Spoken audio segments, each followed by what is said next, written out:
Assalamualaikum warahmatullahi wabarakatuh. Bismillahirrahmanirrahim. Alhamdulillahirabbil alamin. Wassalatu wassalamu ala asyrafil anbiya'i wal mursalin wa sayyidina wa maulana Muhammadin wa ala ilaihi wasabbihi ajmain. Amma ba'du.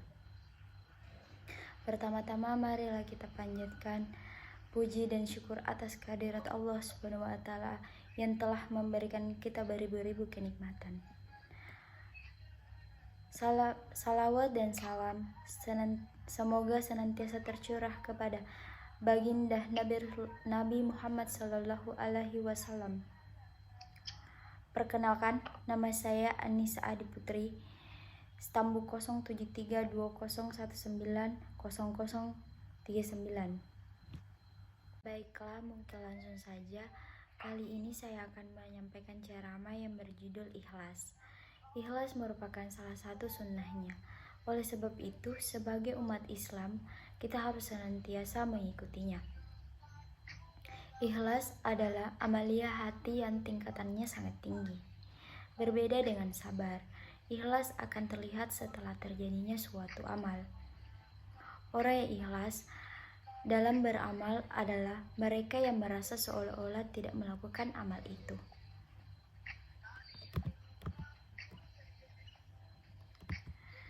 Ikhlas bisa dianalogikan dengan bekerja tanpa meminta upah. Saking tingginya amalan ini, ibadah yang mengharapkan surga belum terhitung ikhlas, sebab masih mengharapkan upah dari Allah. Namun, tingkatan tersebut sudah sangat tinggi dan dibandingkan dengan orang awam. Bukan berarti berawal dengan mengharap surga dan takut neraka tidak baik.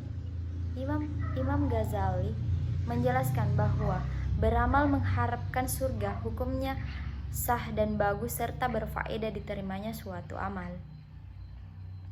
Imam Ghazali juga menyebutkan hakikat ikhlas adalah kemurnian niat dari hal-hal yang dapat mengotorinya.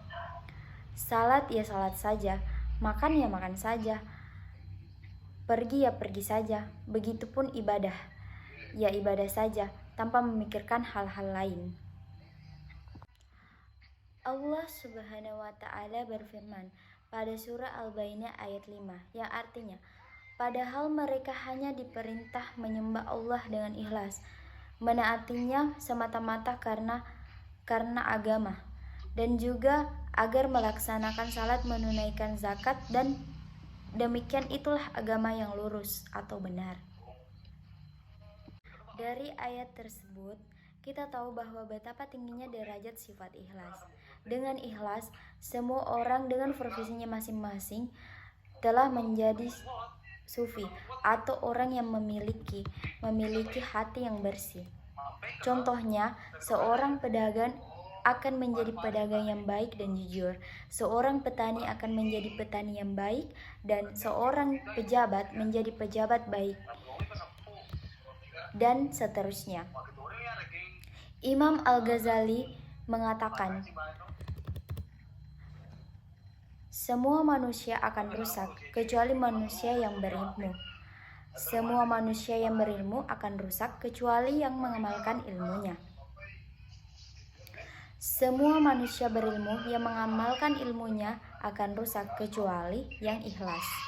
Dan orang-orang yang ikhlas pun masih dalam keadaan kekhawatirannya yang besar. Dari ungkapan tersebut terlihat jelas bahwa semua ilmu dan amal akan sia-sia jika di dalamnya tidak ada sifat ikhlas. Ilmu dan amal tidak akan dibanggakan. Bagaimana mau dibanggakan, sedangkan yang ikhlas saja masih dalam keadaan khawatir yang besar. Jadi, mari kita mulai saat ini, kita tanamkan rasa ikhlas kemanapun kita pergi. Contohnya saja, jangan lupa mengantongi ikhlas. Seperti saat ini, kalau kita sedang membawa uang, mari kita sisihkan ke kotak amal. Bukan begitu sahabat? Ikhlas itu tanpa melihat besar kecilnya jumlah uang yang diberikan, kita praktikkan saja. Ambil uang di dompet, tanpa melihat. Lalu masukkan ke dalam kotak amal. Jangan meraba-raba besaran uangnya. Jangan juga diingat-ingat tadi uang lebih kecil ditaruh di atas tas atau di bawah ya. Ingat, pesan Imam Al-Ghazali, sifat ikhlas mempunyai prinsip dan hakikat. Jika sudah mencari-cari alasan, prinsip tersebut akan hilang. Demikian yang bisa saya sampaikan. Semoga ada manfaat yang bisa diambil untuk diterapkan dalam kehidupan sehari-hari. Mohon lebih dan kurangnya mohon dimaafkan. Wabillahi taufiq wal hidayah. Wassalamualaikum warahmatullahi wabarakatuh.